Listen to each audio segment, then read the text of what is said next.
संसार के अन्य विज्ञानों की भांति राजयोग भी एक विज्ञान है। यह विज्ञान मन का विश्लेषण तथा अतीन्द्रिय जगत के तथ्यों का संकलन करता है और इस प्रकार आध्यात्मिक जगत का निर्माण करता है। संसार के सभी महान उपदेष्टाओं ने कहा है, हमने सत्य देखा और जाना है। ईसा, पॉल और पीटर सभी ने जिन सत्यों की शिक्षा दी, उनका प्रत्यक्ष साक्षात्कार करने का दावा किया है। यह प्रत्यक्ष अनुभव योग द्वारा प्राप्त होता है।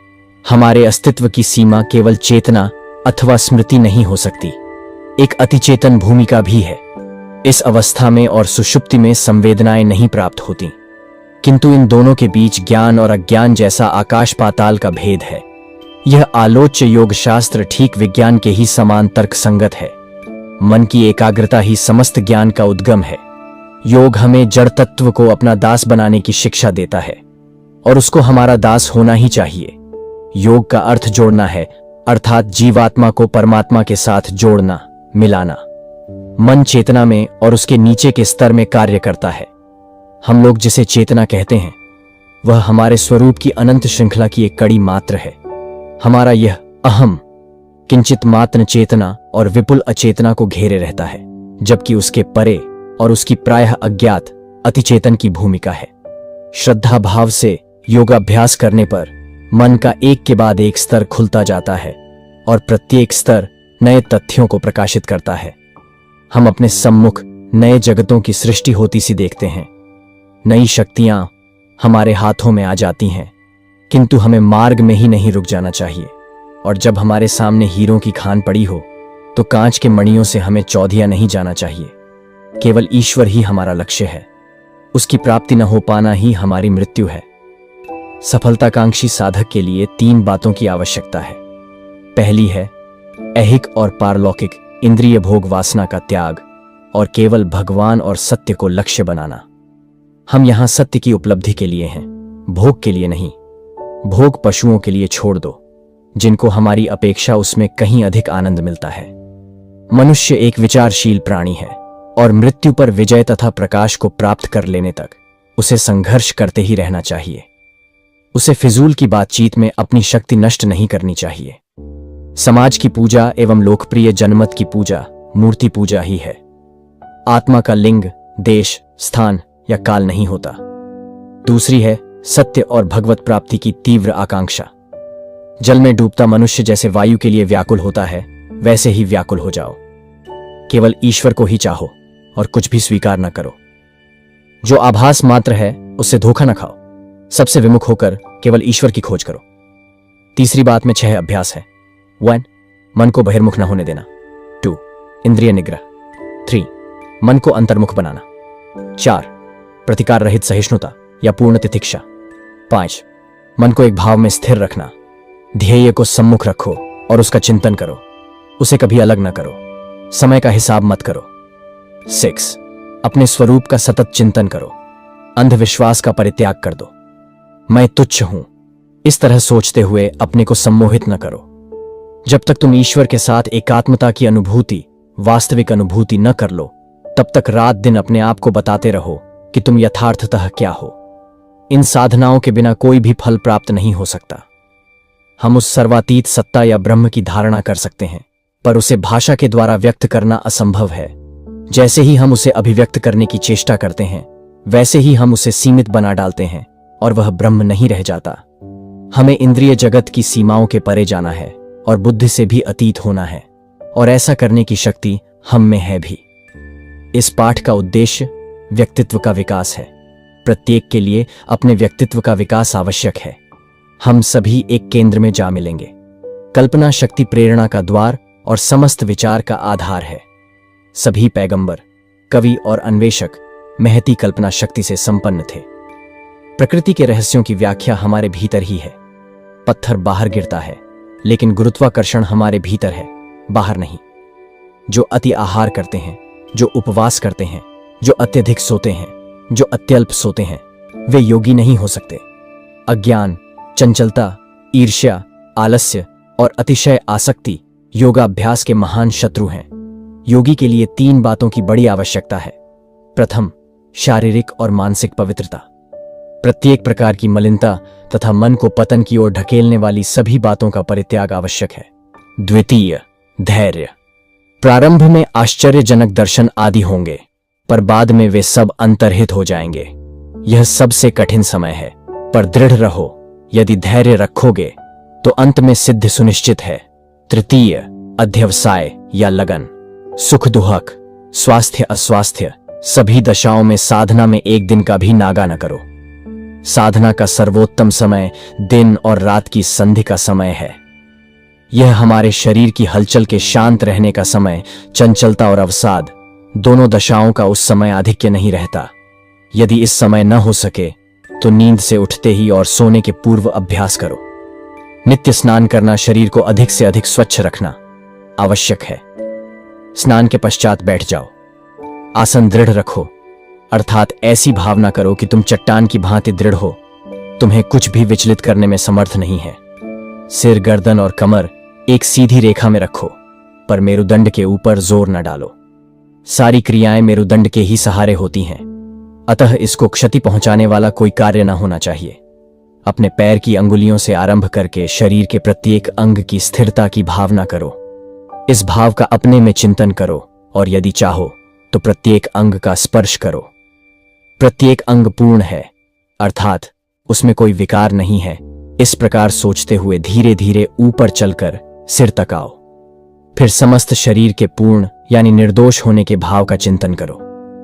इस प्रकार विचार करो कि मुझे सत्य का साक्षात्कार करने हेतु यह ईश्वर द्वारा प्रदत्त साधन है। यह वह नौका है जिस पर बैठकर मुझे संसार समुद्र पार करके अनंत सत्य के तट पर पहुंचना है। इस क्रिया के पश्चात अपनी नासिका के दोनों छिद्रों से एक दीर्घ श्वास लो और उसे बाहर निकाल दो। इसके पश्चात जितनी देर तक सरलता पूर्वक बिना श्वास लिए रह सको रहो। इस प्रकार के 4 प्राणायाम करो और फिर स्वाभाविक रूप से श्वास लो और भगवान से ज्ञान के प्रकाश के लिए प्रार्थना करो। मैं उस सत्ता की महिमा का चिंतन करता हूं जिसने विश्व की रचना की है, वह मेरे मन को प्रबुद्ध करे। 10-15 मिनट इस भाव का ध्यान करो। अपनी अनुभूतियों को अपने गुरु के अतिरिक्त और किसी को न बताओ। यथासंभव कम से कम बात करो। अपने विचारों को सद्गुणों पर केंद्रित करो। हम जैसा सोचते हैं वैसे ही बन जाते हैं। पवित्र चिंतन हमें अपनी समस्त मानसिक मलिनताओं को भस्म करने में सहायता देता है। जो योगी नहीं है वह दास है। मुक्ति लाभ के लिए एक एक करके सभी बंधन काटने होंगे। इस जगत के परे जो सत्य है उसको सभी लोग जान सकते हैं। यदि ईश्वर की सत्ता सत्य है तो अवश्य ही हमें उसकी प्रत्यक्ष उपलब्धि होनी चाहिए, और यदि आत्मा जैसी कोई सत्ता है तो हमें उसे देखने और अनुभव करने में समर्थ होना चाहिए। यदि आत्मा है तो उसे जानने का एकमात्र उपाय है देह बुद्धि के परे जाना। योगी इंद्रियों को 2 मुख्य वर्गों में विभाजित करते हैं, ज्ञानेंद्रियां और कर्मेंद्रियां अथवा ज्ञान और कर्म। अंतरिंद्रिय या अंतःकरण के 4 स्तर हैं। प्रथम, मन अथवा मनन अथवा चिंतन शक्ति। इसको संयत न करने से प्रायः यह समस्त शक्ति नष्ट हो जाती है। उचित संयम किए जाने पर यह अद्भुत शक्ति बन जाती है। द्वितीय, बुद्धि अथवा इच्छा शक्ति। इसको बोध शक्ति भी कहा जाता है। तृतीय, अहंकार अथवा अहम बुद्धि। चतुर्थ, चित्त अर्थात वह तत्व जिसके आधार और माध्यम से समस्त वृत्तियां क्रियाशील होती हैं। मानो यह मन का धरातल है अथवा वह समुद्र है जिसमें समस्त वृत्तियां तरंगों का रूप धारण किए हुए हैं। योग वह विज्ञान है जिसके द्वारा हम चित्त को अनेक वृत्तियों का रूप धारण करने अथवा उनमें रूपांतरित होने से रोकते हैं। समुद्र में चंद्रमा का प्रतिबिंब जिस प्रकार तरंगों के कारण अस्पष्ट अथवा छिन्न विच्छिन्न हो जाता है, उसी प्रकार आत्मा अर्थात सत स्वरूप का प्रतिबिंब भी मन की तरंगों से विच्छिन्न हो जाता है। समुद्र जब दर्पण की भांति तरंग शून्य होकर शांत हो जाता है तभी चंद्रमा का प्रतिबिंब दिखाई पड़ता है। उसी प्रकार जब चित्त अथवा मन संयम के द्वारा संपूर्ण रूप से शांत हो जाता है तभी आत्मा का साक्षात्कार होता है। यद्यपि चित्त सूक्ष्मतर रूप में जड़ ही है तथापि वह देह नहीं है। वह देह द्वारा चिरकाल तक आबद्ध नहीं रहता। हम कभी कभी देह ज्ञान भूल जाते हैं, यही इसका प्रमाण है। अपनी इंद्रियों को वशीभूत करके हम इच्छानुसार इस अवस्था की प्राप्ति के लिए अभ्यास कर सकते हैं। यदि हम ऐसा करने में पूर्ण समर्थ हो जाए तो समस्त विश्व हमारे वश में हो जाए क्योंकि हमारी इंद्रियों द्वारा जो सब विषय हमारे समीप पहुंचते हैं उन्हीं को लेकर यह जगत है। स्वाधीनता ही उच्च जीवन की कसौटी है। आध्यात्मिक जीवन उस समय प्रारंभ होता है जिस समय तुम अपने को इंद्रियों के बंधन से मुक्त कर लेते हो। जो इंद्रियों के अधीन हैं वही संसारी हैं, वही दास हैं। चित्त को तरंगों का रूप धारण करने से संपूर्णतया रोकने में समर्थ होने पर हमारी देह का नाश हो जाता है। इस देह को तैयार करने में करोड़ों वर्षों से हमें इतना कड़ा परिश्रम करना पड़ा है कि उसी चेष्टा में व्यस्त रहते रहते हम यह भूल गए हैं कि इस देह की प्राप्ति का वास्तविक उद्देश्य पूर्णत्व प्राप्ति है। हम सोचने लगे हैं कि इस देह को तैयार करना ही हमारी समस्त चेष्टाओं का लक्ष्य है। यही माया है। हमें इस भ्रम को मिटाना होगा और अपने मूल उद्देश्य की ओर जाकर इस बात का अनुभव करना होगा कि हम देह नहीं हैं, यह तो हमारा दास है। मन को देह से अलग करना, उसे देह से पृथक करके देखना सीखो। हम देह के ऊपर संवेदना और प्राण को आरोपित करते हैं और फिर सोचते हैं कि वह चेतन और सत्य है। हम इतने दीर्घकाल से इस देहरूपी आवरण को पहने हुए हैं कि भूल जाते हैं कि हम और देह एक नहीं है। योग हमें देह को इच्छानुसार त्यागने तथा उसे अपने दास, अपने साधन न कि स्वामी के रूप में देखने में सहायता करता है। योगाभ्यास का प्रथम प्रमुख लक्ष्य मानसिक शक्तियों का नियंत्रण करना है। दूसरा, उन्हें पूर्ण एकाग्रता से किसी एक विषय पर केंद्रित करना है।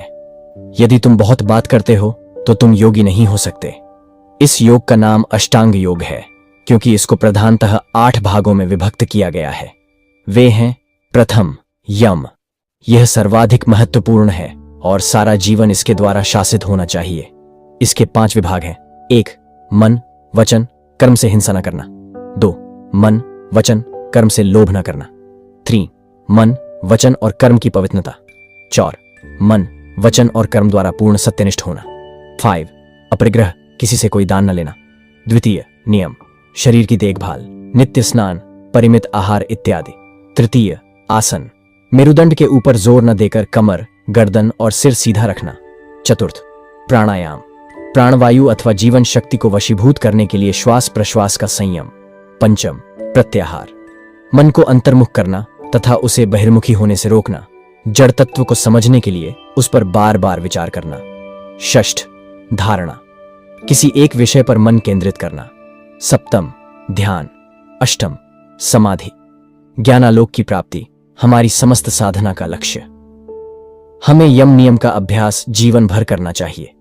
जहां तक दूसरे अभ्यासों का संबंध है, हमें ठीक वैसा ही करना है जैसा कि जोंक बिना दूसरे तिनके को दृढ़तापूर्वक पकड़े पहले वाले को नहीं छोड़ती है। दूसरे शब्दों में, हमें अपने पहले कदम को भलीभांति समझकर उसका पूर्ण अभ्यास कर लेना है और तब दूसरा उठाना है। इस पाठ का विषय प्राणायाम अर्थात प्राण का नियमन है। राजयोग में प्राणवायु चित्त भूमि में प्रविष्ट होकर हमें आध्यात्मिक राज्य में ले जाती है। यह प्राणवायु समस्त देहयंत्र का मूल चक्र है। प्राण प्रथम फुफ्फुस पर क्रिया करता है, फिर फुफ्फुस हृदय पर, हृदय रक्त प्रवाह पर, रक्त प्रवाह मस्तिष्क पर तथा मस्तिष्क मन पर क्रिया करता है। जिस प्रकार इच्छा शक्ति बाह्य संवेदन उत्पन्न कर सकती है, उसी प्रकार बाह्य संवेदन इच्छा शक्ति को जागृत कर सकता है।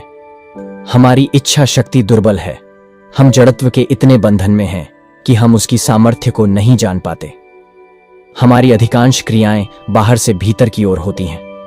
बाह्य प्रकृति हमारे आंतरिक साम्य को नष्ट कर देती है, किंतु जैसा कि हमें चाहिए हम उसके साम्य को नष्ट नहीं कर पाते। किंतु यह सब भूल है। वास्तव में बाह्य शक्ति की अपेक्षा हमारे भीतर की शक्ति अधिक प्रबल है। वे ही महान संत और आचार्य हैं जिन्होंने अपने भीतर के विचार राज्य को जीता है और इसी कारण उनकी वाणी में शक्ति थी। एक ऊंची मीनार पर बंदी किए गए एक मंत्री की कहानी है जो अपनी पत्नी द्वारा भृंग, मधु, रेशमी सूत, सुतली और रस्सी की सहायता से मुक्त हुआ। इस रूपक में स्पष्ट दर्शाया गया है कि किस प्रकार प्रथम रेशमी धागे की भांति प्रथम प्राणवायु का नियमन करते हुए मनोराज्य को जीता जा सकता है।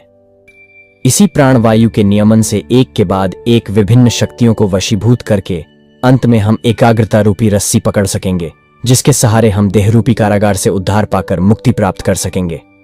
मुक्ति प्राप्त कर लेने पर उसके लिए प्रयुक्त साधनों का हम परित्याग कर सकते हैं। प्राणायाम के 3 अंग हैं। 1. पूरक, श्वास लेना। 2. कुंभक, श्वास रोकना। 3. रेचक, श्वास छोड़ना। मस्तिष्क में से होकर मेरुदंड के दोनों ओर बहने वाले 2 शक्ति प्रवाह हैं जो मूलाधार में एक दूसरे का अतिक्रमण करके फिर मस्तिष्क में लौट आते हैं। इन दोनों में एक का नाम सूर्य पिंगला है, जो मस्तिष्क के वाम गोलार्ध से प्रारंभ होकर मस्तिष्क के ठीक नीचे दूसरे प्रवाह को लांघते हुए मेरुदंड के दक्षिण पार्श्व में से नीचे आता है तथा पुनः मूलाधार पर दूसरे का अतिक्रमण करता है। यह गति अंग्रेजी के 8 अंक के अर्धभाग के आकार के समान है। दूसरे शक्ति प्रवाह का नाम चंद्र इडा है, जिसकी गति पहले शक्ति प्रवाह से ठीक विपरीत है और जो इस 8 अंक को पूर्ण बनाता है। यद्यपि यह आकार 8 की तरह है, परंतु उसका निम्न भाग ऊपरी भाग से बहुत अधिक लंबा है। ये शक्ति प्रवाह दिन रात गतिशील रहते हैं और विभिन्न केंद्रों में, जिन्हें हम चक्र कहते हैं, महत्वपूर्ण जीवन शक्तियों का संचय किया करते हैं। पर शायद ही हम इन शक्ति प्रवाहों का अनुभव कर पाते हैं। एकाग्रता द्वारा हम उनका अनुभव कर सकते हैं और शरीर के विभिन्न अंगों में चलने वाली उनकी क्रिया को समझ सकते हैं। इस सूर्य और चंद्र के शक्ति प्रवाह श्वास क्रिया के साथ घनिष्ठ रूप से संबद्ध हैं और श्वास क्रिया के नियमन द्वारा हम समस्त शरीर को वश में कर सकते हैं। कठोपनिषद में देह को रथ, मन को लगाम, इंद्रियों को घोड़े, विषय को पथ और बुद्धि को सारथी कहा गया है। इस रथ में बैठी हुई आत्मा को रथी या रथस्वामी कहा गया है। यदि रथी समझदार नहीं है और सारथी से घोड़ों को नियंत्रित नहीं करा सकता, तो वह कभी भी अपने ध्येय तक नहीं पहुंच सकता। अपितु दुष्ट अश्वों के समान इंद्रियां उसे जहां चाहेंगी खींच ले जाएंगी, यहां तक कि वे उसकी जान भी ले सकती हैं। ये 2 शक्ति प्रवाह मानो सारथी के हाथों में अश्वों के नियंत्रण के लिए लगाम हैं और अश्वों को अपने वश में करने के लिए उसे इनके ऊपर नियंत्रण करना आवश्यक है। नीतिपरायण होने की शक्ति हमें प्राप्त करनी ही होगी। जब तक हम उसे प्राप्त नहीं कर लेते, हम अपने कर्मों को नियंत्रित नहीं कर सकते। नीति की शिक्षाओं को कार्य रूप में परिणत करने की शक्ति हमें केवल योग से ही प्राप्त हो सकती है। नीतिपरायण होना योग का उद्देश्य है। जगत के सभी बड़े बड़े आचार्य योगी थे और उन्होंने प्रत्येक शक्ति प्रवाह को वश में कर रखा था। योगी इन दोनों प्रवाहों को मेरुदंड के तले में रोकते हुए उनको मेरुदंड के मध्य से होकर परिचालित करते हैं। तब ये प्रवाह ज्ञान के प्रवाह बन जाते हैं। यह स्थिति केवल योगी ही के लिए संभव है। प्राणायाम की द्वितीय शिक्षा। कोई एक ही प्रणाली सभी के लिए उपयुक्त नहीं है। प्राणायाम लयपूर्ण क्रमबद्धता के साथ होना चाहिए और इसका सबसे सहज उपाय है गिनना। चूंकि यह गिनना पूर्ण रूपेण यंत्रवत हो जाता है, हम इसके बजाय एक निश्चित संख्या में पवित्र मंत्र ओम का जप करते हैं। प्राणायाम की विधि इस प्रकार है। दाएं नथुने को अंगूठे से दबाकर 4 बार ओम का जप करते हुए धीरे धीरे बाएं नथुने से श्वास भीतर लो। फिर बाईं नासिका पर तर्जनी उंगली रखें। दोनों नासिका छिद्रों को कसकर बंद कर लें और मन में 8 बार ओम का जाप करते हुए सांस को अंदर रोक कर रखें। तत्पश्चात अंगूठे को दाहिने नथुने से हटाकर 4 बार ओम का जप करते हुए उसके द्वारा धीरे धीरे श्वास को बाहर निकालो। श्वास बाहर निकालते समय फुफ्फुस से समस्त वायु को निकालने के लिए पेट को संकुचित करो। फिर बाएं नथुने को बंद करके 4 बार ओम का जप करते हुए दाहिने नथुने से श्वास भीतर लो। इसके बाद दाहिने नथुने को अंगूठे से बंद करो और 8 बार ओम का जप करते हुए श्वास को भीतर रोको। फिर बाएं नथुने को खोलकर 4 बार ओम का जप करते हुए पहले की भांति पेट को संकुचित करके धीरे धीरे श्वास को बाहर निकालो। इस सारी क्रिया को प्रत्येक बैठक में 2 बार दोहराओ, अर्थात प्रत्येक नथुने के लिए 2 के हिसाब से 4 प्राणायाम करो। प्राणायाम के लिए बैठने के पूर्व सारी क्रिया प्रार्थना से प्रारंभ करना अच्छा होगा। 1 सप्ताह तक इस अभ्यास को करने की आवश्यकता है। फिर धीरे धीरे श्वास प्रश्वास की अवधि को बढ़ाओ, किंतु अनुपात वही रहे, अर्थात यदि तुम श्वास भीतर ले जाते समय 6 बार ओम का जप करते हो तो उतना ही श्वास बाहर निकालते समय भी करो और कुंभक के समय 12 बार करो। इन अभ्यासों के द्वारा हम अधिक पवित्र, शुद्ध और आध्यात्मिक होते जाएंगे। किसी विपथ में मत जाओ अथवा कोई शक्ति सिद्ध की चाह मत करो। प्रेम ही एक ऐसी शक्ति है जो चिरकाल तक हमारे साथ रहती है और उत्तरोत्तर बढ़ती जाती है। राजयोग के द्वारा ईश्वर को प्राप्त करने की इच्छा रखने वाले व्यक्ति को मानसिक, शारीरिक, नैतिक और आध्यात्मिक दृष्टि से सबल होना आवश्यक है। अपना प्रत्येक कदम इन बातों को ध्यान में रखकर ही बढ़ाओ। लाखों में कोई बिरला ही कह सकता है, मैं इस संसार के परे जाकर ईश्वर का साक्षात्कार करूंगा। शायद ही कोई सत्य सामने खड़ा हो सके, किंतु अपने उद्देश्य की सिद्धि के लिए हमें मरने के लिए भी तैयार रहना पड़ेगा। कुंडलिनी आत्मा का अनुभव जड़ के रूप में न करो, बल्कि उसके यथार्थ स्वरूप को जानो। हम लोग आत्मा को देह समझते हैं, किंतु हमारे लिए इसको इंद्रिय और बुद्धि से अलग करके सोचना आवश्यक है। तभी हमें इस बात का ज्ञान होगा कि हम अमृत स्वरूप हैं। परिवर्तन से आशय है कार्य और कारण का द्वैत, और जो कुछ भी परिवर्तित होता है उसका नश्वर होना अवश्यंभावी है।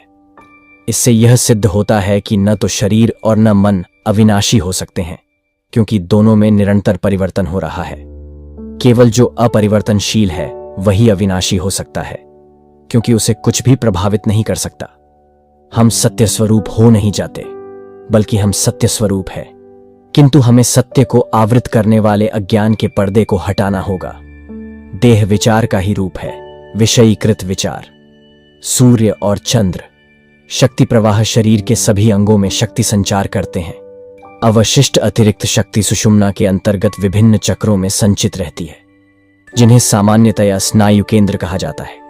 ये शक्ति प्रवाह मृत शरीर में दिखाई नहीं देते, केवल स्वस्थ शरीर में ही ये देखे जा सकते हैं। योगी को एक विशेष सुविधा रहती है, क्योंकि वह केवल इनका अनुभव ही नहीं करता, अपितु इन्हें प्रत्यक्ष देखता भी है। वे उसके जीवन में ज्योतिर्मय हो उठते हैं। इसी प्रकार उसके स्नायु केंद्र भी ज्योतिर्मय हो जाते हैं। कार्यज्ञात तथा अज्ञात दोनों दशाओं में होते हैं। योगियों की एक और दशा भी होती है, वह है ज्ञानातीत या अतिचेतन अवस्था, जो सभी देशों और सभी युगों में समस्त धार्मिक ज्ञान का उद्गम रही है। ज्ञानातीत दशा में कभी भूल नहीं होती। सहजात प्रवृत्ति के द्वारा होने वाला कार्य पूर्ण रूपेण यंत्रवत होता है, उसमें ज्ञान नहीं रहता। किंतु यह ज्ञानातीत दशा ज्ञान के परे की स्थिति होती है। इसे अंतःप्रेरणा कहते हैं। योगी कहते हैं, यह शक्ति प्रत्येक मनुष्य में अंतर्निहित है और अंततोगत्वा सभी लोग इसका अनुभव प्राप्त करेंगे। हमें सूर्य और चंद्र की गतियों को एक नई दिशा में परिचालित करना होगा, और इसके लिए सुषुम्ना का मुख खोलकर उन्हें एक नया रास्ता दिखा देना होगा। जब हम इस सुषुम्ना से होकर शक्ति प्रवाह को मस्तिष्क तक ले जाने में सफल हो जाते हैं, तब उतने समय के लिए हम शरीर से बिल्कुल अलग हो जाते हैं। मेरुदंड के तले निकास्थी अथवा त्रिकोणाकृति हड्डी सैक्रम के निकट स्थित मूलाधार चक्र अत्यंत महत्वपूर्ण है। यह स्थल प्रजनन शक्ति के बीज वीर्य का निवास स्थान है। योगी इसको एक त्रिकोण के भीतर कुंडली लगाकर बैठे छोटे से सर्प के प्रतीक के द्वारा व्यक्त करते हैं। इस निद्रित सर्प को कुंडलिनी कहते हैं। इस कुंडलिनी को जागृत करना ही राजयोग का प्रमुख उद्देश्य है। महान वासना शक्ति को पाशविक कर्म से विमुख करके ऊर्ध्वगामी दिशा में मनुष्य शरीर के महान विद्युत आधार स्वरूप मस्तिष्क में परिचालित करते हुए वहां संचित करने पर वह ओज अथवा आध्यात्मिक शक्ति में परिणत हो जाती है।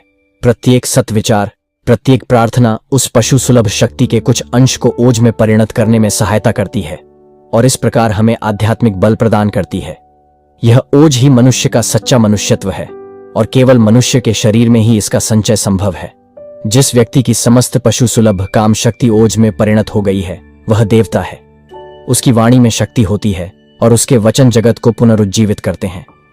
योगी मन ही मन कल्पना करता है कि यह कुंडलिनी सुषुम्ना पद से धीरे धीरे ऊपर उठ रही है तथा एक के बाद एक विविध स्तरों को भेदती हुई सर्वोच्च स्तर अर्थात मस्तिष्क में स्थित सहस्रार में पहुंच रही है। काम शक्ति मनुष्य की सर्वोच्च शक्ति है और जब तक मनुष्य, स्त्री या पुरुष इस काम शक्ति को ओज में परिणत नहीं कर लेता, वास्तविक रूप में आध्यात्मिक नहीं हो सकता। कोई शक्ति उत्पन्न नहीं की जा सकती, उसे केवल योग्य दिशा में परिचालित किया जा सकता है। अतः हमें चाहिए कि हम अपने अंदर पहले से ही विद्यमान अद्भुत शक्तियों को अपने वश में करना सीखें और अपनी इच्छा शक्ति द्वारा उन्हें पशुवत स्थिति में न रखते हुए आध्यात्मिक बना दें। अतः यह स्पष्ट है कि पवित्रता या ब्रह्मचर्य ही समस्त धर्म तथा नीति की आधारशिला है। विशेषतः राजयोग में मन, वचन तथा कर्म की पूर्ण पवित्रता अनिवार्य रूप से आवश्यक है। विवाहित तथा अविवाहित सभी के लिए एक ही नियम है। देह की इन अत्यंत सामर्थ्यशाली शक्तियों को वृथा नष्ट कर देने पर आध्यात्मिक बनना संभव नहीं है। सारा इतिहास बताता है कि सभी युगों में बड़े बड़े दृष्टा महापुरुष या तो सन्यासी और तपस्वी थे अथवा विवाहित जीवन का परित्याग कर देने वाले थे। जिनका जीवन शुद्ध हो, केवल वे ही भगवत साक्षात्कार कर सकते हैं। प्राणायाम प्रारंभ करने से पूर्व इस त्रिकोण मंडल को सामने लाने का प्रयत्न करो। आंखें बंद करके मन ही मन कल्पना द्वारा इसका स्पष्ट चित्र सामने लाओ। सोचो कि यह चारों ओर से ज्वालाओं से घिरा है और उसके बीच में कुंडलिनी सोई पड़ी है। जब तुम्हें कुंडलिनी स्पष्ट रूप से दिखने लगे तो अपनी कल्पना में इसे मेरुदंड के नीचे मूलाधार चक्र में स्थित करो और उसे जगाने के लिए कुंभक से श्वास को अवरुद्ध करके उसके द्वारा उसके मस्तक पर आघात करो। तुम्हारी कल्पना जितनी ही शक्तिशाली होगी, उतनी शीघ्रता से तुम्हें यथार्थ फल की प्राप्ति होगी और कुंडलिनी जागृत हो जाएगी। जब तक वह जागृत नहीं होती, तब तक यही सोचो कि वह जागृत हो गई है तथा शक्ति प्रवाहों को अनुभव करने की चेष्टा करो और उन्हें सुषुम्ना पथ में परिचालित करने का प्रयास करो। इससे उनकी क्रिया में शीघ्रता होती है। मन को वश में करने की शक्ति प्राप्त करने के पूर्व हमें उसका भली प्रकार अध्ययन करना चाहिए। चंचल मन को संयत करके हमें उसे विषयों से खींच लेना होगा और उसे एक विचार में केंद्रित करना होगा। बार बार इस क्रिया को करना होगा। इच्छा शक्ति द्वारा मन को वश में करना होगा तथा उसकी क्रिया को रोककर उसे ईश्वर की महिमा के चिंतन में लगाना होगा। मन को स्थिर करने का सबसे सरल उपाय है चुपचाप बैठ जाना और कुछ समय के लिए वह जहां जाए जाने देना। दृढ़ता पूर्वक इस भाव का चिंतन करो, मैं मन को भटकते हुए देखने वाला साक्षी हूं, मैं मन नहीं हूं। तत्पश्चात मन को ऐसा सोचता हुआ कल्पना करो कि मानो वह तुमसे बिल्कुल भिन्न है। अपने को ईश्वर से एक मानो, मन अथवा जड़ पदार्थ के साथ एक करके कदापि न सोचो। सोचो कि मन तुम्हारे सामने एक विस्तीर्ण तरंगहीन सरोवर है तथा आने जाने वाले विचार इसकी सतह पर उठने और समा जाने वाले बुलबुले हैं। विचारों को रोकने का प्रयास न करो, वरन कल्पना नेत्र से उनको देखते रहो और जैसे जैसे वे प्रवाहित होते हैं वैसे वैसे तुम भी उनके पीछे चलो। यह क्रिया धीरे धीरे मन के वृत्तों को सीमित कर देगी। कारण यह है कि मन विचार की विस्तृत परिधि में घूमता है और ये परिधियां विस्तीर्ण होती हुई निरंतर बढ़ने वाले वृत्तों में फैलती रहती हैं, ठीक वैसे ही जैसे कि सरोवर में ढेला फेंकने पर होता है। हमें इस प्रक्रिया को उलट देना है और बड़े वृत्तों से प्रारंभ करके उन्हें क्रमशः छोटा बनाते जाना है ताकि अंत में हम मन को एक बिंदु पर स्थिर करके उसे वहीं रोक सकें। दृढ़तापूर्वक इस भाव का चिंतन करो, मैं मन नहीं हूं, मैं देखता हूं कि मैं सोच रहा हूं, मैं अपने मन की क्रिया का अवलोकन कर रहा हूं। इससे प्रतिदिन विचार और भावना से अपना तादात्म्य भाव कम कम होता जाएगा, यहां तक कि अंत में तुम अपने को मन से संपूर्णतया पृथक कर सकोगे और प्रत्यक्ष अनुभव कर सकोगे कि मन तुमसे अलग है। इतनी सफलता प्राप्त करने के बाद मन तुम्हारा दास हो जाएगा और तुम उसके ऊपर इच्छानुसार शासन कर सकोगे। योगी होने की प्रथम स्थिति है इंद्रियों से परे हो जाना। जब वह मन पर विजय प्राप्त कर लेता है तब सर्वोच्च स्थिति प्राप्त कर लेता है। जितना संभव हो सके अकेले रहो। तुम्हारे आसन की ऊंचाई सुविधाजनक हो। प्रथम कुशासन बिछाओ, उस पर मृगचर्म और उसके ऊपर रेशमी कपड़ा। अच्छा होगा कि आसन के साथ पीठ टेकने का साधन न हो और वह स्थिर हो। चूंकि विचार एक प्रकार के चित्र हैं, अतः हमें उनकी सृष्टि नहीं करनी चाहिए। हमें अपने मन से सारे विचार दूर हटाकर उसे रिक्त कर देना चाहिए। ज्यों ही विचार आए त्यों ही उन्हें दूर भगाना चाहिए। इस कार्य में समर्थ होने के लिए हमें जड़ वस्तु और देह के परे जाना परमावश्यक है। वस्तुतः मनुष्य का समस्त जीवन ही इसे साधने का प्रयास है। प्रत्येक ध्वनि का अपना अर्थ होता है। हमारी प्रकृति में ये दोनों परस्पर संबद्ध हैं। हमारा सर्वोच्च आदर्श ईश्वर है। ईश्वर का ध्यान करो। हम जाता को नहीं जान सकते, हम तो वही हैं। अशुभ को देखना तो उसकी सृष्टि ही करना है। जो कुछ हम हैं वही हम बाहर भी देखते हैं, क्योंकि यह जगत हमारा दर्पण है। यह छोटा सा शरीर हमारे द्वारा रचा हुआ एक छोटा सा दर्पण है। समस्त विश्व ही हमारा शरीर है।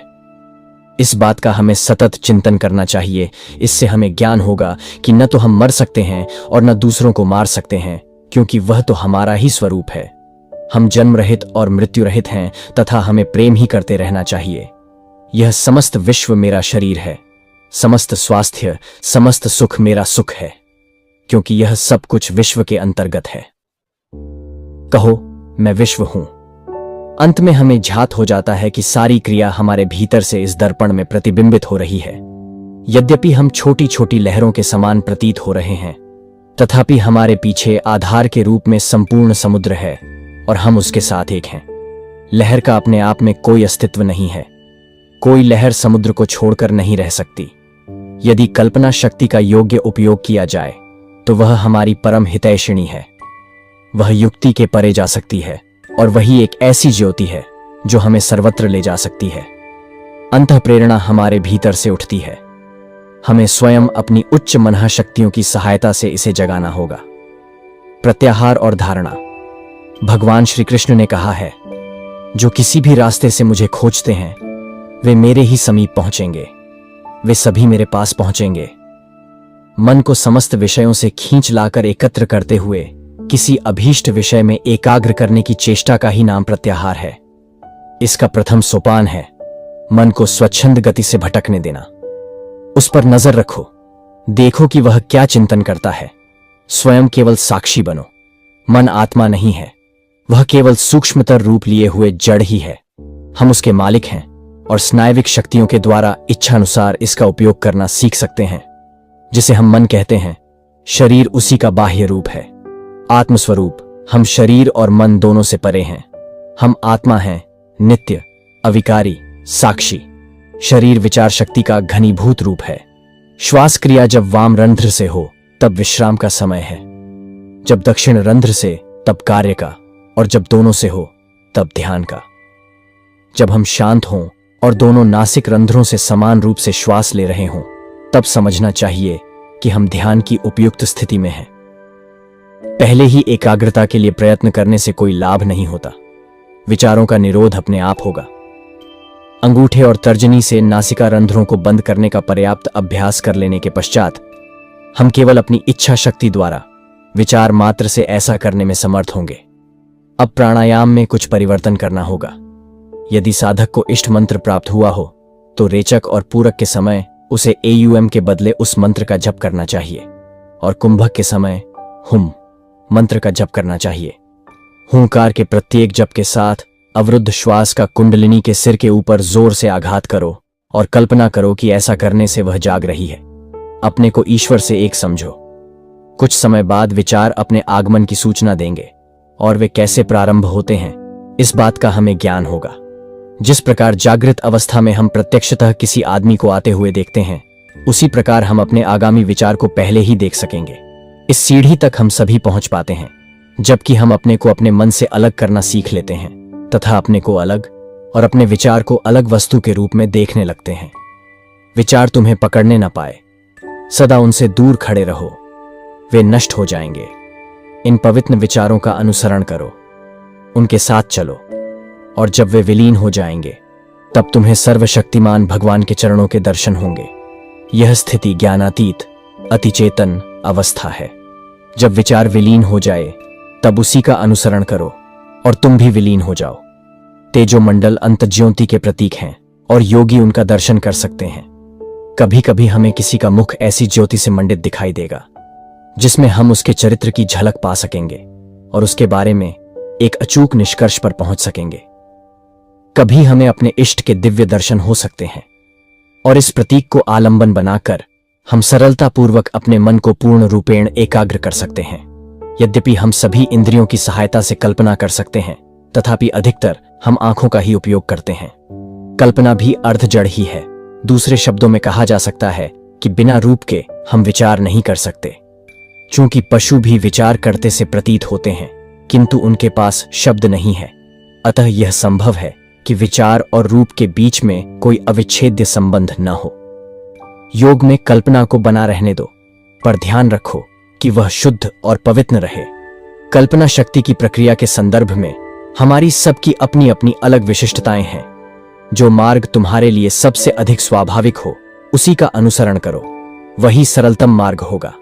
हमारा वर्तमान जीवन अनेक पूर्व जन्मों के कर्मों का फल है। बौद्ध लोग कहते हैं, एक से दूसरा दीप जलाया गया। दीप भिन्न भिन्न है, प्रकाश एक ही है।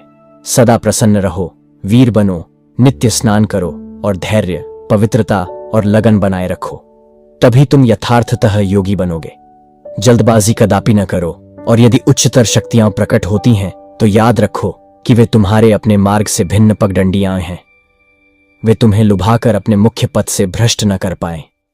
उन्हें दूर कर दो और अपने एकमात्र लक्ष्य ईश्वर को दृढ़ता से पकड़े रहो।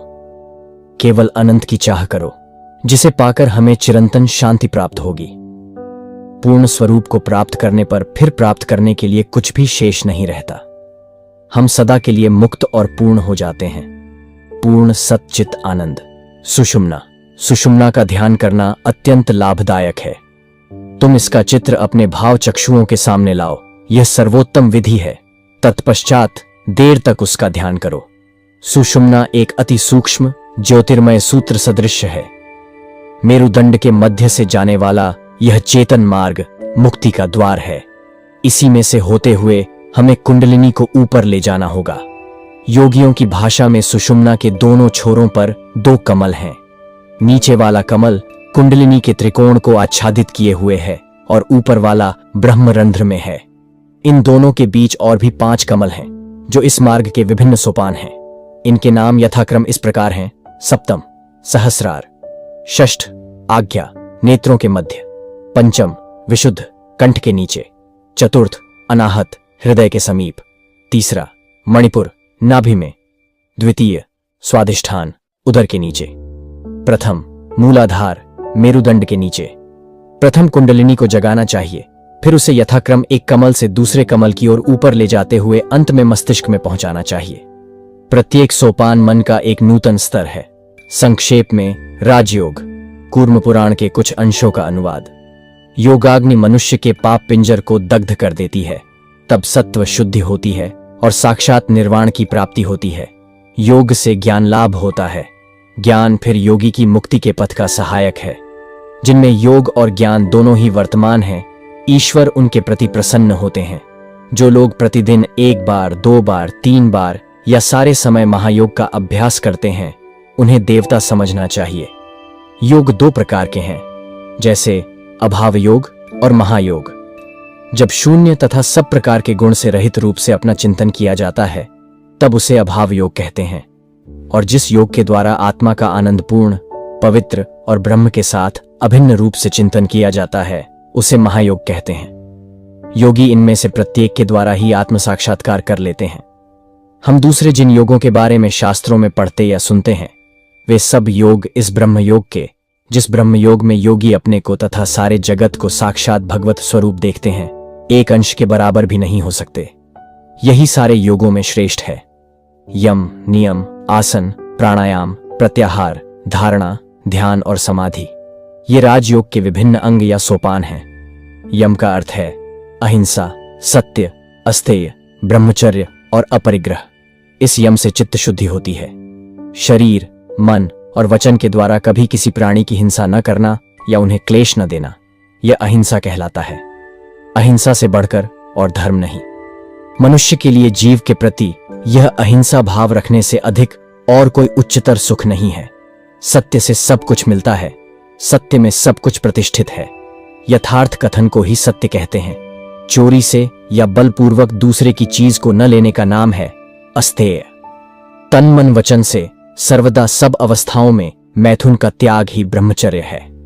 अत्यंत कष्ट के समय में भी किसी मनुष्य से कोई उपहार ग्रहण न करने को अपरिग्रह कहते हैं। अपरिग्रह साधना का उद्देश्य यह है कि किसी से कुछ लेने से हृदय अपवित्र हो जाता है, लेने वाला हीन हो जाता है, वह अपनी स्वतंत्रता खो बैठता है और बद्ध एवं आसक्त हो जाता है। तप, स्वाध्याय, संतोष, शौच और ईश्वर प्रणिधान, इन्हें नियम कहते हैं। नियम शब्द का अर्थ है नियमित अभ्यास और व्रत परिपालन। व्रतोपवास या अन्य उपायों से देह संयम करना शारीरिक तपस्या कहलाता है। वेद पाठ या दूसरे किसी मंत्रोच्चारण को सत्व शुद्धि कर स्वाध्याय कहते हैं। मंत्र जपने के लिए 3 प्रकार के नियम हैं: वाचिक, उपांशु और मानस। वाचिक से उपांशु जप श्रेष्ठ है और उपांशु से मानस जप। जो जप इतने ऊंचे स्वर से किया जाता है कि सभी सुन सकते हैं, उसे वाचिक जप कहते हैं। जिस जप में ओठों का स्पंदन मात्र होता है पर पास रहने वाला कोई मनुष्य सुन नहीं सकता, उसे उपांशु कहते हैं। और जिसमें किसी शब्द का उच्चारण नहीं होता, केवल मन ही मन जप किया जाता है और उसके साथ उस मंत्र का अर्थ स्मरण किया जाता है, उसे मानसिक जप कहते हैं। यह मानसिक जप ही सबसे श्रेष्ठ है। ऋषियों ने कहा है, शौच 2 प्रकार के हैं, बाह्य और आभ्यंतर। मिट्टी, जल या दूसरी वस्तुओं से शरीर को शुद्ध करना बाह्य शौच कहलाता है, जैसे स्नान आदि। सत्य एवं अन्यान्य धर्मों के पालन से मन की शुद्धि को आभ्यंतर शौच कहते हैं। बाह्य और आभ्यंतर दोनों ही शुद्धि आवश्यक हैं। केवल भीतर में पवित्र रहकर बाहर में अशुचि रहने से शौच पूरा नहीं हुआ। जब कभी दोनों प्रकार के शौच का अनुष्ठान करना संभव न हो, तब आभ्यंतर शौच का अवलंबन ही श्रेयस्कर है। पर ये दोनों शौच हुए बिना कोई भी योगी नहीं बन सकता। ईश्वर की स्तुति, स्मरण और पूजा अर्चना रूप भक्ति का नाम ईश्वर प्रणिधान है। यह तो यम और नियम के बारे में हुआ। उसके बाद है आसन।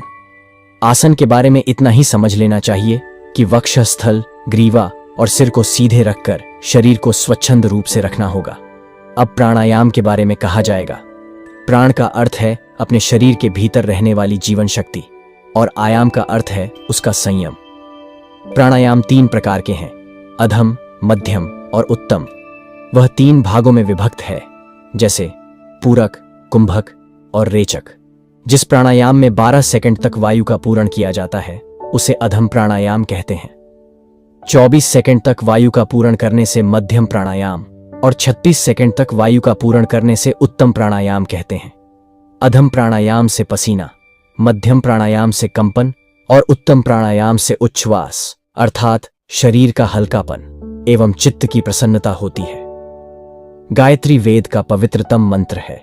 उसका अर्थ है, हम इस जगत के जन्मदाता परम देवता के तेज का ध्यान करते हैं, वे हमारी बुद्धि में ज्ञान का विकास कर दें। इस मंत्र के आदि और अंत में प्रणव लगा हुआ है। एक प्राणायाम में गायत्री का 3 बार मन ही मन उच्चारण करना पड़ता है। प्रत्येक शास्त्र में कहा गया है कि प्राणायाम 3 अंशों में विभक्त है, जैसे रेचक अर्थात श्वास त्याग, पूरक अर्थात श्वास ग्रहण और कुंभक अर्थात स्थिति भीतर में धारण करना। अनुभव शक्ति युक्त इंद्रियां लगातार बहिर्मुखी होकर काम कर रही हैं और बाहर की वस्तुओं के संपर्क में आ रही हैं। उनको अपने वश में लाने को प्रत्याहार कहते हैं। अपनी ओर खींचना या आहरण करना, यही प्रत्याहार शब्द का प्रकृत अर्थ है। हृत्कमल में या सिर के ठीक मध्य देश में या शरीर के अन्य किसी स्थान में मन को धारण करने का नाम है धारणा। मन को एक स्थान में संलग्न करके फिर उस एकमात्र स्थान को अवलंबन स्वरूप मानकर एक विशिष्ट प्रकार के वृत्ति प्रवाह उठाए जाते हैं। दूसरे प्रकार के वृत्ति प्रवाहों से उनको बचाने का प्रयत्न करते करते वे प्रथमोक्त वृत्ति प्रवाह क्रमशः प्रबल आकार धारण कर लेते हैं और ये दूसरे वृत्ति प्रवाह कम होते होते अंत में बिल्कुल चले जाते हैं। फिर बाद में उन प्रथमोक्त वृत्तियों का भी नाश हो जाता है और केवल एक वृत्ति वर्तमान रह जाती है। इसे ध्यान कहते हैं। और जब इस अवलंबन की भी कोई आवश्यकता नहीं रह जाती, संपूर्ण मन जब एक तरंग के रूप में परिणत हो जाता है, तब मन की इस एकरूपता का नाम है समाधि। तब किसी विशेष प्रदेश या चक्र विशेष का अवलंबन करके ध्यान प्रवाह उत्थापित नहीं होता, केवल ध्येय वस्तु का भाव अर्थ मात्र अवशिष्ट रहता है। यदि मन को किसी स्थान में 12 सेकंड धारण किया जाए तो उससे एक धारणा होगी। यह धारणा 12 गुणित होने पर एक ध्यान और यह ध्यान 12 गुणित होने पर एक समाधि होगी। सूखे पत्तों से ढकी हुई जमीन पर, चौराहे पर, अत्यंत कोलाहलपूर्ण या डरावने स्थान में, दीमक के ढेर के समीप अथवा जहां अग्नि या जल से किसी भय की आशंका हो, जहां जंगली जानवर हो, जो स्थान दुष्ट लोगों से भरा हो, ऐसे स्थानों में योग की साधना करना उचित नहीं। यह व्यवस्था विशेषकर भारत के बारे में लागू होती है। जब शरीर अत्यंत आलसी या बीमार मालूम होता हो अथवा जब मन अत्यंत दुखपूर्ण रहता हो, तब भी साधना नहीं करनी चाहिए। किसी गुप्त और निर्जन स्थान में जाकर साधना करो, जहां लोग तुम्हें बाधा पहुंचाने न आ सकें। अपवित्र जगह में बैठकर साधना मत करना, वरन सुंदर दृश्य वाले स्थान में या अपने घर के एक सुंदर कमरे में बैठकर साधना करना। साधना में प्रवृत्त होने के पहले समस्त प्राचीन योगियों, अपने गुरुदेव तथा भगवान को प्रणाम करना और फिर साधना में प्रवृत्त होना। ध्यान का विषय पहले ही कहा जा चुका है। अब ध्यान की कुछ प्रणालियां वर्णित की जाती हैं। सीधे बैठकर अपनी नाक के ऊपरी भाग पर दृष्टि रखो। तुम देखोगे कि उससे मन की स्थिरता में विशेष रूप से सहायता मिलती है। आंख के दो स्नायुओं को वश में लाने से प्रतिक्रिया के केंद्र स्थल को काफी वश में लाया जा सकता है, अतः उससे इच्छा शक्ति भी बहुत अधीन हो जाती है। अब ध्यान के कुछ प्रकार कहे जाते हैं। सोचो, सिर के ऊर्ध्व देश में एक कमल है। धर्म उसका मूल देश है, ज्ञान उसकी नाल है। योगी की अष्ट सिद्धियां उस कमल के 8 दलों के समान हैं और वैराग्य उसके अंदर की कर्णिका है। जो योगी अष्ट सिद्धियां आने पर भी उनको छोड़ सकते हैं, वे ही मुक्ति प्राप्त करते हैं। इसीलिए अष्ट सिद्धियों का बाहर के 8 दलों के रूप में तथा अंदर की कर्णिका का पर वैराग्य अर्थात अष्ट सिद्धियां आने पर भी उनके प्रति वैराग्य के रूप में वर्णन किया गया है। इस कमल के अंदर हिरण्य, सर्वशक्तिमान, अस्पर्ध्य, ओंकारवाच्य, अव्यक्त किरणों से परिव्याप्त परम ज्योति का चिंतन करो, उस पर ध्यान करो। और एक प्रकार के ध्यान का विषय बताया जाता है। सोचो कि तुम्हारे हृदय में एक आकाश है और उस आकाश के अंदर अग्निशिखा के समान एक ज्योति उद्भासित हो रही है। उस ज्योतिशिखा का अपनी आत्मा के रूप में चिंतन करो। फिर उस ज्योति के अंदर और एक ज्योतिर्मय आकाश की भावना करो। वही तुम्हारी आत्मा की आत्मा है, परमात्मा स्वरूप ईश्वर है। हृदय में उसका ध्यान करो। ब्रह्मचर्य, अहिंसा, महाशत्रु को भी क्षमा कर देना, सत्य, आस्तिक्य, ये सब विभिन्न व्रत हैं। यदि इन सब में तुम सिद्ध न रहो तो भी दुखित या भयभीत मत होना। प्रयत्न करो, धीरे धीरे सब हो जाएगा। विषय की लालसा, भय और क्रोध छोड़कर जो भगवान के शरणागत हुए हैं, उनमें तन्मय हो गए हैं, जिनका हृदय पवित्र हो गया है, वे भगवान के पास जो कुछ चाहते हैं, भगवान उसी समय उसकी पूर्ति कर देते हैं। अतः ज्ञान, भक्ति या वैराग्य योग से उनकी उपासना करो। जो किसी के प्रति द्वेष भाव नहीं रखते, जो सबके मित्र हैं, जो सबके प्रति करुणा संपन्न हैं, जिनका अहंकार चला गया है, जो सदैव संतुष्ट हैं, जो सर्वदा योगयुक्त, यथात्मा और दृढ़ निश्चय वाले हैं, जिनका मन और बुद्धि मुझ में अर्पित हो गई है, वे ही मेरे प्रिय भक्त हैं। जिनसे लोग उद्विग्न नहीं होते, जो लोगों से उद्विग्न नहीं होते, जिन्होंने अतिरिक्त हर्ष, दुख, भय और उद्वेग त्याग दिया है, ऐसे भक्त ही मेरे प्रिय हैं। जो किसी का भरोसा नहीं करते, जो शुचि और दक्ष हैं, सुख और दुख में उदासीन हैं, जिनका दुख चला गया है, जो निंदा और स्तुति में संभवापन्न है, मौनी हैं, जो कुछ पाते हैं उसी में संतुष्ट रहते हैं, जिनका कोई निर्दिष्ट घर बार नहीं, सारा जगत ही जिनका घर है, जिनकी बुद्धि स्थिर है, ऐसे व्यक्ति ही मेरे प्रिय भक्त है। ऐसे व्यक्ति ही योगी हो सकते हैं। नारद नाम के एक पहुंचे हुए आर्षि थे। जैसे मनुष्यों में आर्षि या बड़े बड़े योगी रहते हैं, वैसे ही देवताओं में भी बड़े बड़े योगी हैं। नारद भी वैसे ही एक महायोगी थे। वे सर्वत्र भ्रमण किया करते थे। एक दिन एक वन में से जाते हुए उन्होंने देखा कि एक मनुष्य ध्यान कर रहा है। वह ध्यान में इतना मग्न है और इतने दिनों से एक ही आसन पर बैठा है कि उसके चारों ओर दीमक का ढेर लग गया है। उसने नारद से पूछा, प्रभो, आप कहां जा रहे हैं? नारद जी ने उत्तर दिया, मैं वैकुंठ जा रहा हूं। तब उसने कहा, अच्छा, आप भगवान से पूछते आइए, वे मुझ पर कब कृपा करेंगे, मैं कब मुक्ति प्राप्त करूंगा। फिर कुछ दूर और जाने पर नारद जी ने एक दूसरे मनुष्य को देखा। वह कूद फांद रहा था, कभी नाचता था तो कभी गाता था। उसने भी नारद जी से वही प्रश्न किया। उस व्यक्ति का कंठस्वर, वाग्भंगी आदि सभी उन्मत्त के समान थे। नारद जी ने उसे भी पहले के समान उत्तर दिया। वह बोला, अच्छा, तो भगवान से पूछते आए, कब तक मुक्त होऊंगा। लौटते समय नारद जी ने दीमक के ढेर के अंदर रहने वाले उस ध्यानस्थ योगी को देखा। उस योगी ने पूछा, देवर्षि, क्या आपने मेरी बात पूछी थी? नारद जी बोले, हां, पूछी थी। योगी ने पूछा, तो उन्होंने क्या कहा? नारद जी ने उत्तर दिया, भगवान ने कहा, मुझको पाने के लिए उसे और 4 जन्म लगेंगे। तब तो वह योगी घोर विलाप करते हुए कहने लगा, मैंने इतना ध्यान किया है कि मेरे चारों ओर दीमक का ढेर लग गया, फिर भी मुझे और 4 जन्म लेने पड़ेंगे। नारद जी तब दूसरे व्यक्ति के पास गए। उसने भी पूछा, क्या आपने मेरी बात भगवान से पूछी थी? नारद जी बोले, हाँ, भगवान ने कहा है उसके सामने जो इमली का पेड़ है उसके जितने पत्ते हैं उतनी बार उसको जन्म ग्रहण करना पड़ेगा। यह बात सुनकर वह व्यक्ति आनंद से नृत्य करने लगा और बोला, मैं इतने कम समय में मुक्ति प्राप्त करूंगा। तब दैववाणी हुई, वत्स, तुम इसी क्षण मुक्ति प्राप्त करोगे। वह दूसरा व्यक्ति इतना अध्यवसाय संपन्न था, इसलिए उसे वह पुरस्कार मिला। वह इतने जन्म साधना करने के लिए तैयार था, कुछ भी उसे उद्योग शून्य न कर सका। परंतु वह प्रथमोक्त व्यक्ति 4 जन्मों की ही बात सुनकर घबरा गया। जो व्यक्ति मुक्ति के लिए सैकड़ों युग तक बाट जोहने को तैयार था, उसके समान अध्यवसाय संपन्न होने पर ही उच्चतम फल प्राप्त होता है।